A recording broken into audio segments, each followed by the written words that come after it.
Salut tout le monde, c'est Adeline, Chasing the Unconventional. J'espère que vous allez tous bien. Pour les petits nouveaux éventuellement, n'hésitez pas à cliquer subscribe en bas pour bien suivre ce qui se passe sur cette chaîne. Alors aujourd'hui je voulais parler d'une ville qui m'est très chère, à savoir Londres en Angleterre. D'une part parce que j'y ai vécu pendant pas mal d'années. Et puis il s'avère que pour raison professionnelle on va dire, que je vais y retourner ce mercredi. Et donc je vais m'y installer pour un petit moment et j'en parlais justement ce matin à des gens qui ont exprimé le souhait d'y aller justement aussi et ils commençaient à me poser tout un tas de questions. Alors c'est quoi les bons plans? Je me rends compte qu'il y a vraiment beaucoup de personnes qui posent des questions et qui se demandent comment faire et parce que tout le monde se dit oh là là, Londres c'est quand même relativement cher et tout. Quels sont les bons plans? Alors en fait ce que je dis souvent c'est que d'une, je vous encourage à fond pour y aller parce que c'est vrai que d'aller à Londres à partir de la France c'est quand même relativement simple, c'est quand même assez cool.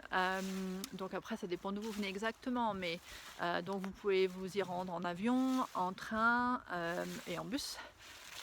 L'avion, ça peut être bien si en effet vous êtes dans le sud de la France, parce que ça ira quand même plus vite que si vous y allez en train ou en bus. Ceci dit, pour ceux qui habitent un peu plus haut dans la France, pensez aussi par rapport au temps que vous pensez rester sur Londres en fait. Mais l'avion, ça peut prendre du temps à cause de voilà, des check-in, vérifier les bagages. Au niveau prix aussi, des fois, c'est pas toujours super. Et puis une fois que vous arrivez sur Londres, il faut revenir sur le centre-ville. Ok, donc à voir.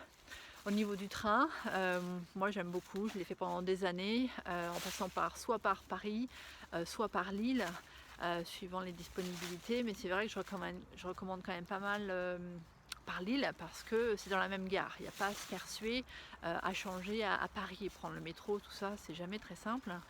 Donc le train c'est cool et en plus vous pouvez prendre quasi autant de bagages que vous voulez, donc rien à voir avec l'avion. Et en plus au niveau de la sécurité, tout ça, check-in, c'est quand même beaucoup plus simple en train. Le bus, bon évidemment ça prend un petit peu plus de temps, mais ceci dit c'est quand même bien pratique. Moi c'est ce que j'utilise le mercredi, faire Paris-Londres, j'en ai pour 15 €, vous voyez, avec mon sac inclus. Donc personnellement moi c'est un truc qui me plaît pas mal, l'histoire du bus.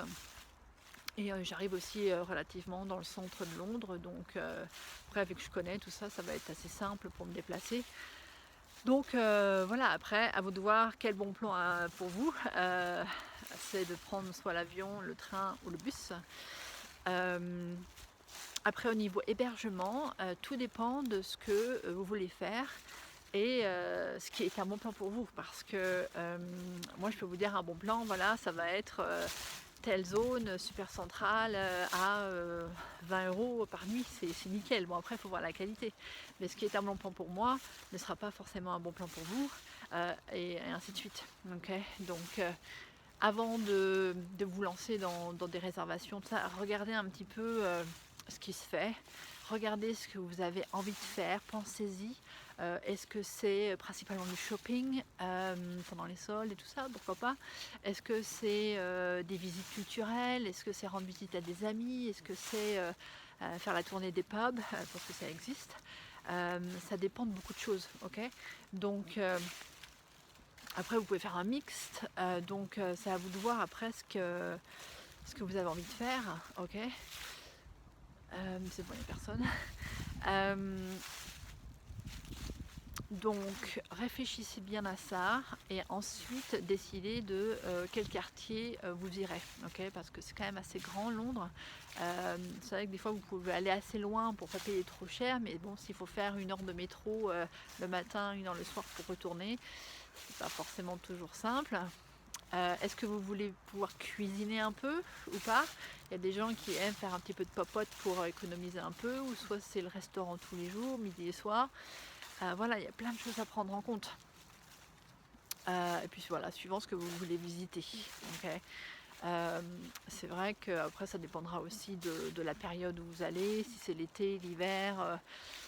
C'est vrai qu'on passe plus de temps dehors tard le soir en été qu'en hiver, donc faut y réfléchir un minimum. Après, voilà, vous n'êtes pas obligé de tout décider forcément, mais c'est bien d'y penser un tout petit peu. Ok. Pour trouver des hébergements, vous aurez forcément le choix. Il y a auberge, hôtel, bed and breakfast, Airbnb. Il y a vraiment des tas d'options et jusqu'à la dernière minute, vous pouvez réserver. Ok, ça ne veut pas dire que ce sera forcément cher. Ça dépend justement des disponibilités qui restent dans les auberges, les hôtels et tout ça. Des fois, il y a des erreurs qui sont faites avec le département des réservations, ou alors il y a eu des annulations de dernière minute, et du coup, ils réduisent les prix. Ok, donc il y a plein de choses un peu à surveiller. Ok, il y a une part de chance. Mais sinon, vous pouvez évidemment regarder en ligne tous les sites pour comparer, booking.com, Trivago, des choses comme ça. Pour les hôtels, c'est pas mal. Il y a les auberges aussi de jeunesse, Hostel World, Hostel Bookers. Sachez que des fois les auberges, faut pas penser que lit en dortoir. Il y a aussi des chambres privatives, des twins ou des chambres doubles, des choses comme ça. Donc ça peut être le bon plan aussi. Ça sera moins cher que dans un hôtel. Bon, après, il y a différents budgets, ok. Mais il y a des auberges maintenant assez modernes qui font des trucs vraiment sympathiques. Ok, donc vous pouvez y penser. Et puis Airbnb, évidemment, bon, ils sont un peu partout maintenant, donc il y a des bons plans. En tout cas, tout ce que je voulais vous conseiller vraiment, c'est de regarder les commentaires des gens, ok, parce que ça, des fois, c'est vrai qu'on va un peu à la va-vite, on lit pas les termes et conditions générales, et après on se retrouve dans une pagaille monstrueuse. Ok. Par exemple, c'est comme voyager avec des mineurs. Si vous allez en hôtel, en auberge, il y a des règles assez strictes comme ça. Ok.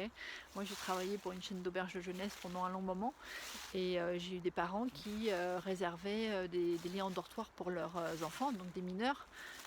Et ça, très souvent, c'est interdit. Ok. Donc, il faut réserver vraiment une chambre juste pour la famille. Voilà, il y a plein de petites règles. Si vous n'êtes pas sûr, prenez contact avec l'hôtel, l'auberge, peu importe, et ils vous répondront, ok. Même si vous ne pouvez pas parler ou écrire en anglais, soit vous faites un coup de Google Translate, soit vous écrivez un email, ce sera mieux que de parler. Mais souvent, ils ont du personnel aussi qui parle différentes langues, donc prenez le temps, ok, de vérifier, de ne pas vous retrouver là-bas et d'avoir des embrouilles. Ok. Au niveau visite, des tonnes de choses à faire évidemment. Je pense à différents quartiers. Il y a Camden Town, il y a tout, les immanquables évidemment, Buckingham Palace, Tower Bridge, la Tour de Londres, le Shard qui peut être pas mal pour une belle vue, Saint-Paul, Westminster. Il y a un super joli marché qui s'appelle Borough Market, juste en bas du Shard, à London Bridge. Ça, je recommande vraiment beaucoup. Allez voir sur les groupes de Facebook aussi, il y en a pas mal qui posent des questions là-dessus. J'ai déjà répondu dernièrement à pas mal de questions. Quoi faire à Londres? Pour le soir, ambiance sympathique, il y a aller dans les pubs. J'en recommande un, ça s'appelle le Waxy O'Connor. C'est un pub irlandais à Piccadilly Circus. Ce pub, il est sur différents niveaux, et à l'intérieur, il y a des troncs d'arbres, mais c'est super joli. Il y a des concerts aussi là-bas, donc si vous voulez une bonne ambiance, je vous conseille le Waxy O'Connor. Pour manger éventuellement mieux le midi, plus de place et un peu plus tranquille. Pour l'ambiance, allez-y le soir. Okay. Et au niveau bonne bouffe, le Waxy évidemment pour un bon fish and chips. Mais sinon, vous avez plein d'autres opportunités. Donc, tout ce qui est, peut-être, il y a toutes les nationalités. Il y a tout ce qui est sushi, tous les trucs chinois, italiens. Il y a vraiment énormément de choix. Okay, donc, franchement, je vous conseille d'essayer des choses que vous ne connaissez pas, ok? La nourriture anglaise est vraiment originale.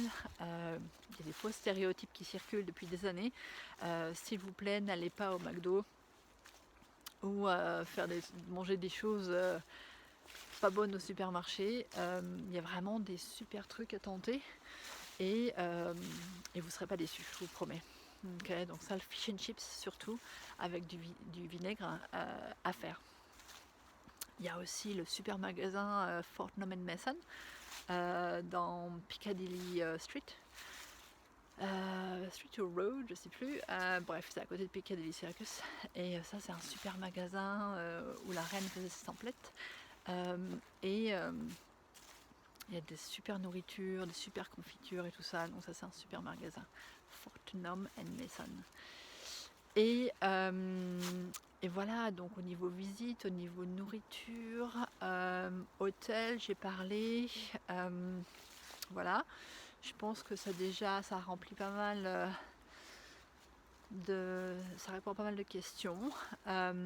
Donc c'était pour la séance arrivée à Londres, parce que voilà, la semaine prochaine j'y serai. Et donc je serai sûrement pas tranquillement dans ma petite forêt la semaine prochaine. Il va y avoir un peu plus de monde. Bref, je vous donne rendez-vous la semaine prochaine quand même, et je vous donnerai donc de nouvelles informations. Voilà, n'hésitez pas à poser des questions, lancer des commentaires en bas si vous en avez, et j'y répondrai. Voilà, ciao ciao, à bientôt.